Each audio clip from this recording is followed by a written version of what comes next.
ઈ તમે નથી જોતા ને. હા, આ જી માણસ ઉપર જગદીશ બાંગરવાએ જી કર્યું હોય, જ્યાં થયું હોય, આપણે એનાથી કાંઈ લેવા દેવાનું. કોર્ટમાં લડી લેશે. જગદીશ બાંગરવા સામે એને પિટિશન દાખલ કરી હતી, કોર્ટમાં એને ન્યાયની લડાઈ લડી લે.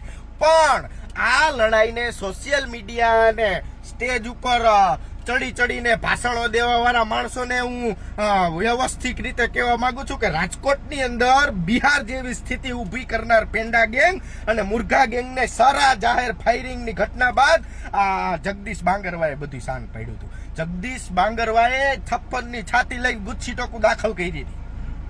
તેદી તો તમે એની વાહવાહી ના કરી, તેદી તો સારા લાગતા હતા. ના, ચૂંટણી આવે છે, સમાજ જગાડે છે, રવા દ્યો.